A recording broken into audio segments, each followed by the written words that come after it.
Look around you. Take a moment to really observe the world you are living in right now. Not the version of the world presented to you on the 6 o'clock news, where politicians in expensive suits smile and tell you that the economy is strong, that inflation is transitory, and that the future is bright. I want you to look at the real world. Look at the grocery store receipt that seems to double every few years. Look at the anxiety in the eyes of your neighbors who are working 2 jobs just to keep the lights on.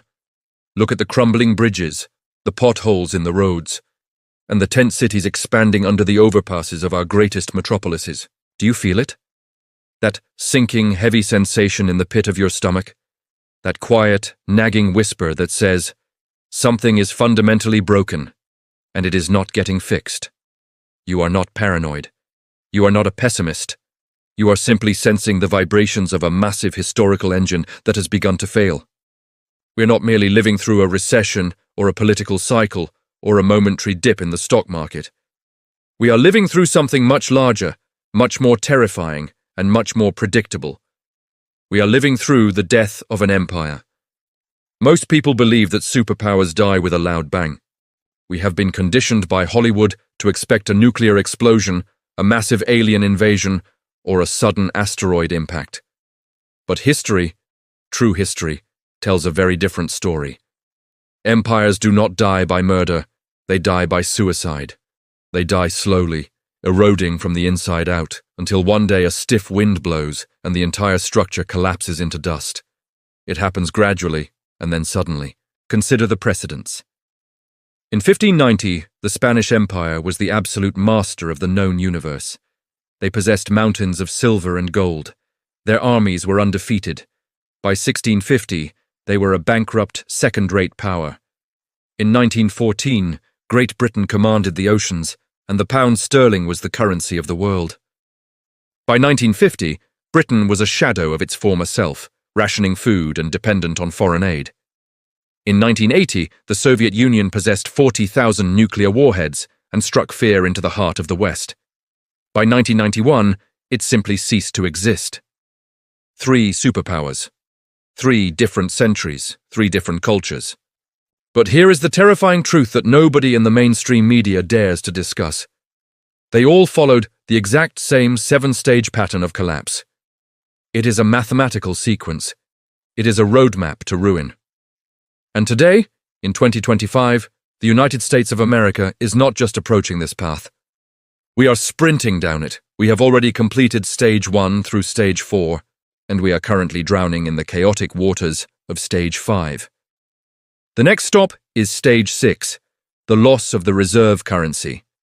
And the final stop? Total systemic collapse. In this deep dive presentation, I am going to do what the establishment refuses to do. I am going to walk you through this 7-stage pattern using cold, hard history. I will show you exactly where we are in the cycle. But more importantly, I am going to give you the survival blueprint. Because while empires fall, individuals can survive. Wealth is never destroyed, it is only transferred. The only question left to answer is, will it be transferred away from you or to you?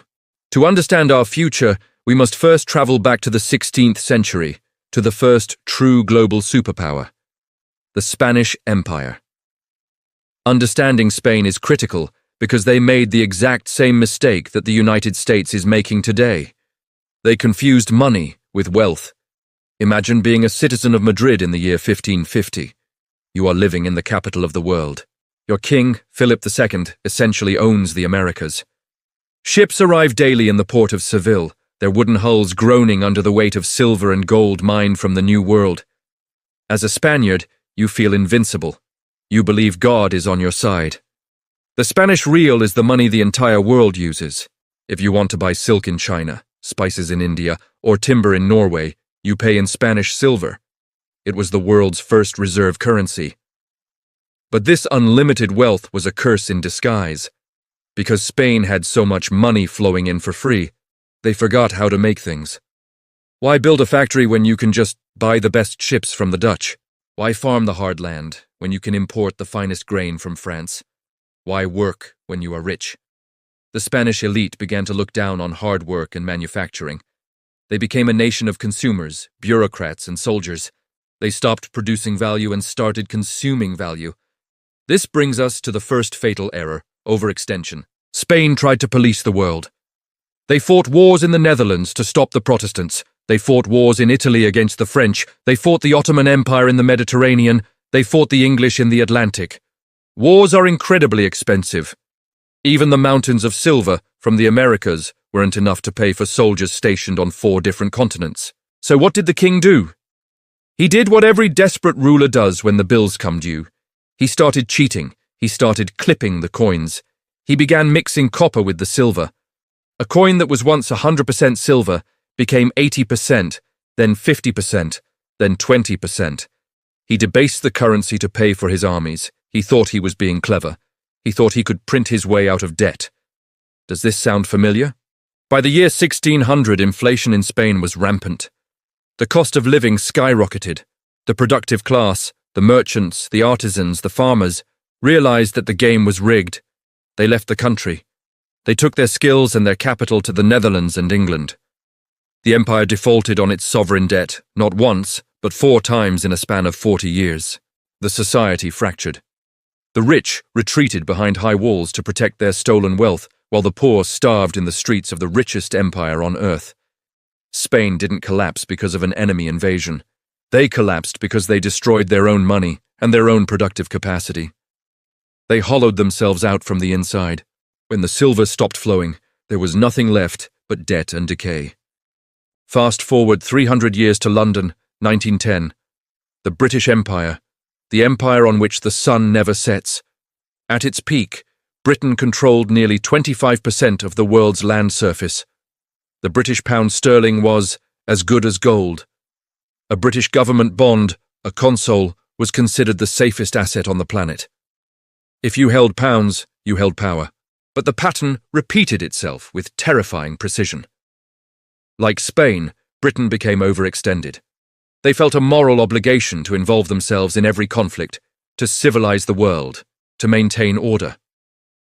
When World War I began in 1914, Britain faced a choice: stay neutral and preserve their wealth, or fight and bankrupt the empire. They chose to fight. To fund the war, Britain detached the pound from reality. They suspended the gold standard. They printed money to buy bullets. They borrowed billions of dollars from an up-and-coming nation called the United States. By the time the war ended in 1918, the wealthiest nation on earth was actually the world's biggest debtor. They had won the war, but they had lost the math. Instead of accepting this new reality, British politicians tried to pretend everything was fine. They tried to maintain a massive welfare state at home to keep the voters happy, while simultaneously maintaining a massive military empire abroad to keep their prestige. It was mathematically impossible. You cannot have a welfare state and an imperial army on a credit card forever. The breaking point came decades later, in 1956 during the Suez Crisis. Britain tried to assert its military power in Egypt to protect the Suez Canal. It was a classic imperial move. But this time, the United States, who held Britain's massive debt, said no. The US threatened to crash the British pound by selling off British bonds if they didn't withdraw. Britain had no choice. They retreated in humiliation. That was the moment the world knew.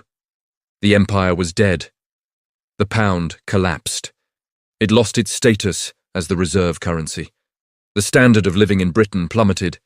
For decades, Britain became the sick man of Europe, plagued by strikes, inflation, and stagnation. The citizens who had kept their savings in pounds saw their life's work evaporate. Those who had moved their wealth into gold or real assets survived. And finally, we must look at the Soviet Union. A different ideology, communism, but the exact same economic laws applied. You cannot cheat math.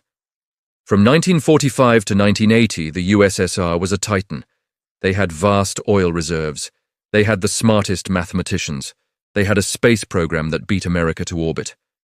They had 40,000 nuclear weapons. To the outside world, they looked invincible. The CIA predicted the Soviet economy would surpass the US by the year 2000. But internally, the rot had already set in. The Soviet Union spent nearly 20% of its GDP on the military to compete with the United States.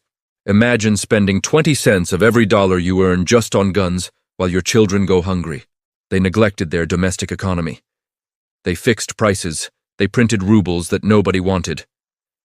By the 1980s, the Soviet Union was a superpower with nuclear missiles capable of destroying the world, but their citizens were standing in line for 4 hours to buy toilet paper. When the collapse finally came in 1991, it wasn't a slow, graceful decline. It was a cliff. It was an implosion. In December of 1991, the red flag over the Kremlin was lowered, and in just 900 days, a global superpower vanished from the map. The chaos was absolute. Life savings were wiped out instantly as hyperinflation took hold. University professors became taxi drivers just to feed their families. Pensioners stood on street corners, selling their family heirlooms for a loaf of bread. The social contract was torn apart. Crime exploded. The oligarchs, the politically connected insiders, seized the state's assets for pennies on the dollar, becoming billionaires overnight, while the middle class was ground into dust. Why am I telling you these 3 stories? Why have I spent the last 10 minutes talking about dead empires? Because in every single case, Spain, Britain, the USSR, the citizens did not see it coming until it was too late. They trusted the system. They trusted the currency. They trusted their leaders when they said, "It's temporary." And they paid the ultimate price. They lost everything because they did not understand the 7-stage pattern. Now let's look in the mirror. Let's look at the United States of America in 2025. We are taught from birth that we are exceptional. We are taught that the rules don't apply to us. We have the world reserve currency. We have the aircraft carriers. We are America. But math is the universal language, and right now the math is screaming, "Code red." Let's walk through the 7 stages applied to the US, and you tell me if this sounds like a history book or your morning news feed. Stage 1. Sound money and productive capacity. This was America in the 1950s and 60s. Following World War II, we were the factory of the world. We produced steel, cars, textiles, and electronics. We exported more than we imported. Our dollar was as good as gold, literally backed by gold stored in Fort Knox. A single income could support a family, buy a house, and save for retirement. We were a nation of producers. This was the foundation of our power.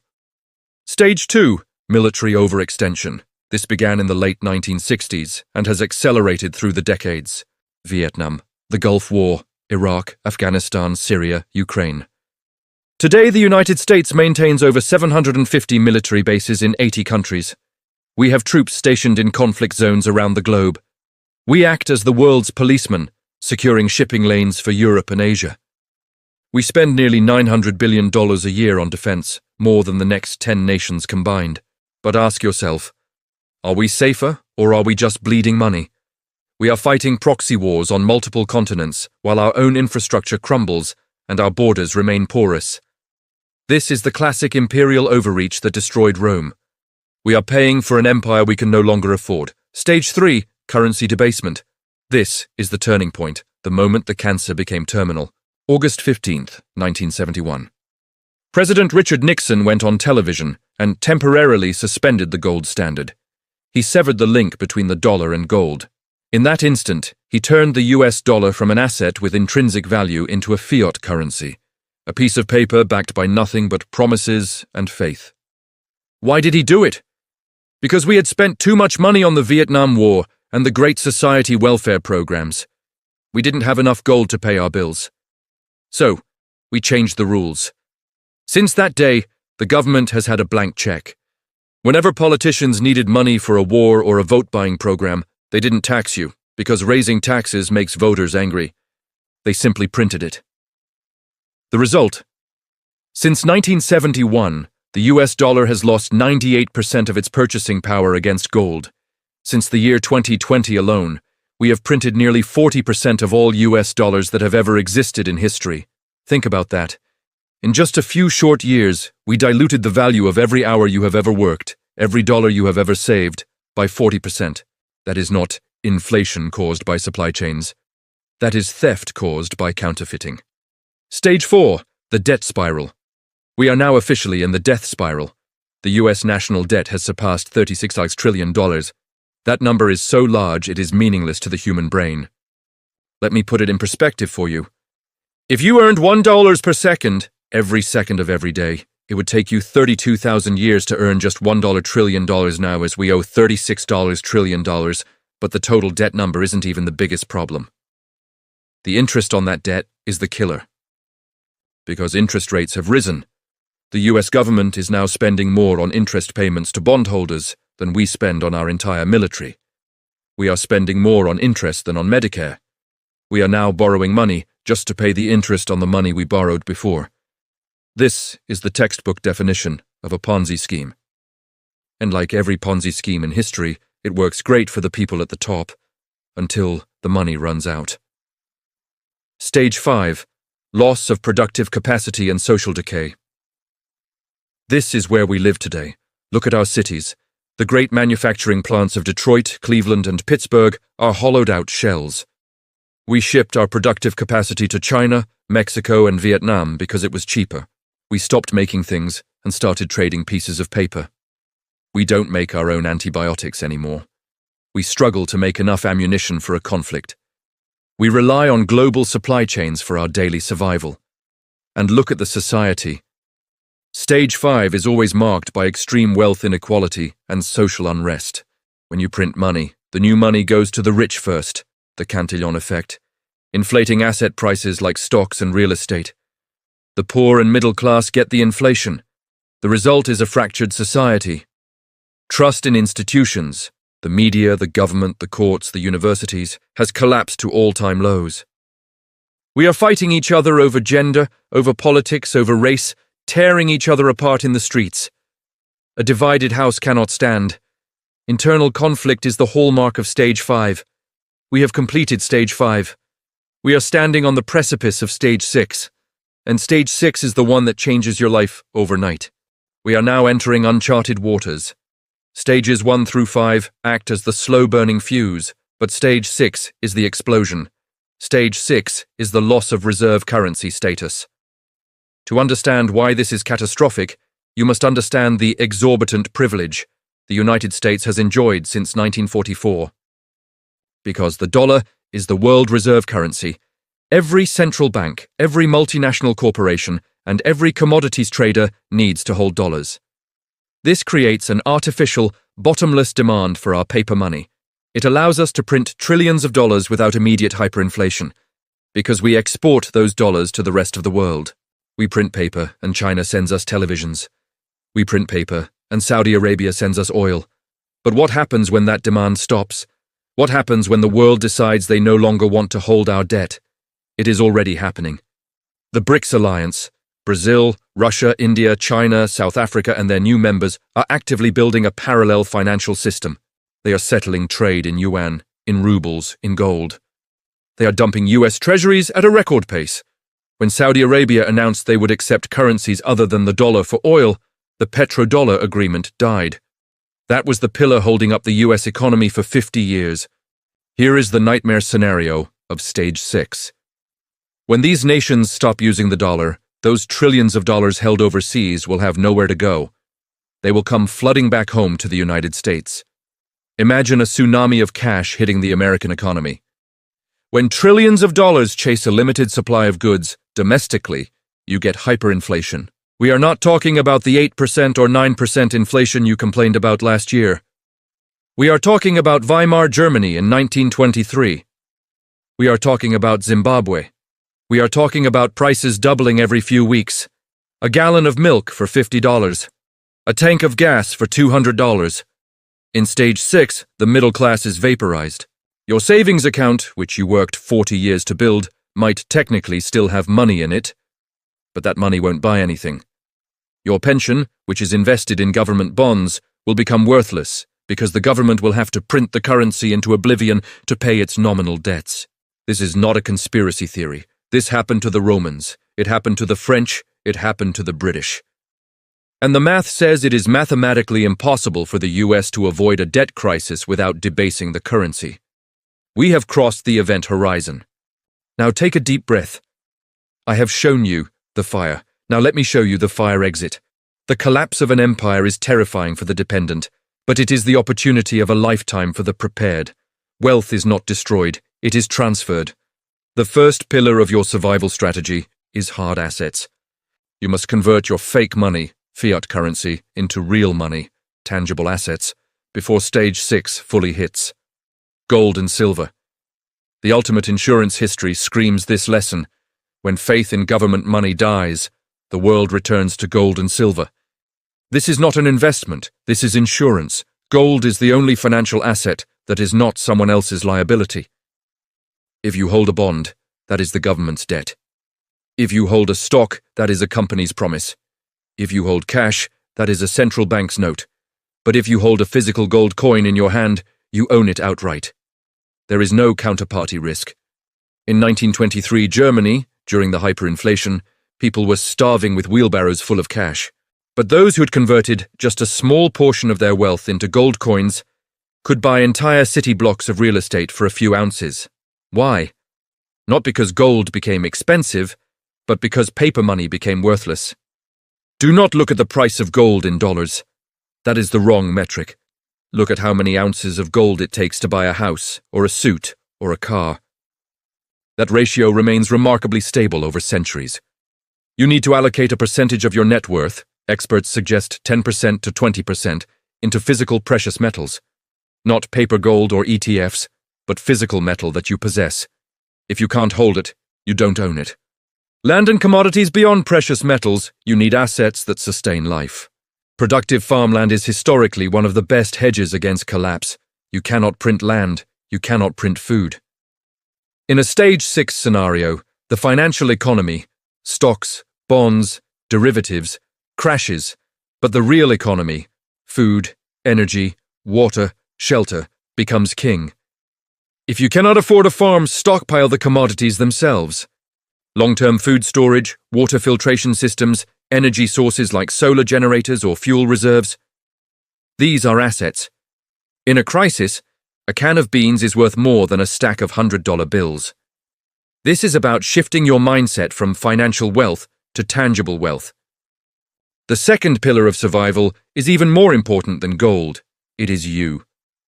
Remember stage 4? The loss of productive capacity.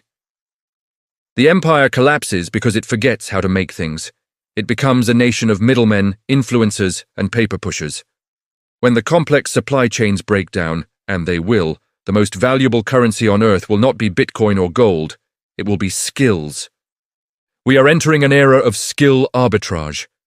In a functioning economy, you can pay someone to fix your car, grow your food, or repair your roof. In a collapsing economy, those services become unavailable or unaffordable. You must transition from a consumer mindset to a producer mindset. Ask yourself this hard question today. If the internet went down tomorrow, and the dollar lost 90% of its value, what tangible value could I provide to my community? If your only skill is making spreadsheets or day trading stocks, you are in extreme danger. You are fragile. You need to become anti-fragile. Learn a trade. Learn how to grow a garden. Learn basic carpentry. Learn first aid. Learn how to repair electronics. Learn how to defend yourself. These skills act as a barter currency. In the aftermath of the Soviet Union's collapse, the people who thrived were not the party officials. They were the people who knew how to fix things. A mechanic was more important than a professor. A farmer was more powerful than a banker.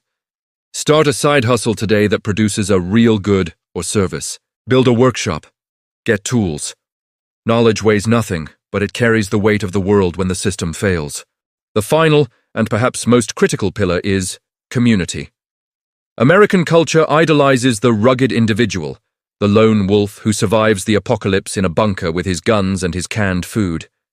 This is a Hollywood fantasy. In reality, the lone wolf dies, the tribe survives. Stage 5 is characterized by social decay. Trust evaporates, crime rises, neighbors turn on neighbors. To survive stage 6 and stage 7, you cannot do it alone. You need to build a network of trust before the crisis hits. Look at your local area. Do you know your neighbors? Do you know a local farmer? Do you know a doctor you can trust? Do you have friends who are like-minded, who understand what is coming? You need to build localized supply chains. If the trucks stop running to the supermarkets, where will your food come from? If the power grid fails, who will help you secure your home? You need to decentralize your life. The empire is too big to save itself, so you must make your world small enough to manage. Start building alliances now. Organize a community garden, join a local mutual assistance group, attend town hall meetings. The strongest asset you can have is a group of people who have your back when 911 stops answering the phone. I know this is heavy. I know it is frightening. Nobody wants to believe that the world they grew up in is ending. It is natural to want to close your eyes, turn on the TV, and pretend that the politicians will fix it, that the Federal Reserve has a plan, that this time is different. But history is a harsh teacher. It tells us that normalcy bias, the belief that things will continue as they always have, is the single greatest cause of death during imperial collapses. The people of Rome, the people of Spain, the people of 1990s Russia, they all thought it would go on forever, until the day it didn't. We are standing at the edge of a cliff. The United States has accelerated through the first 5 stages of collapse faster than any empire in history.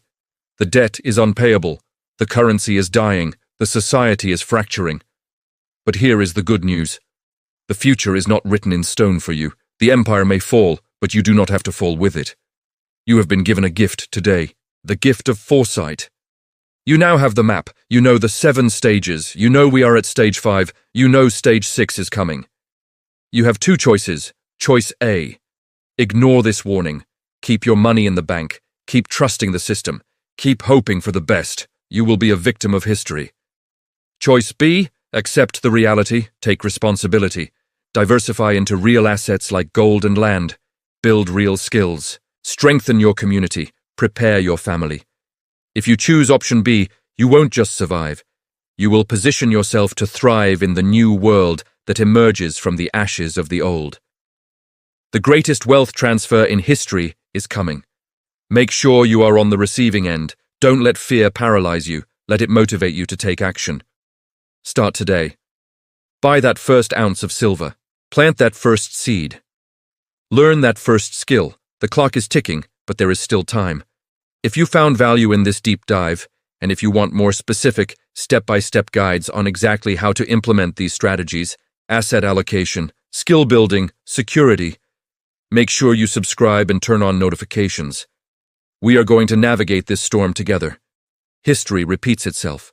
Don't let it run you over. Be prepared.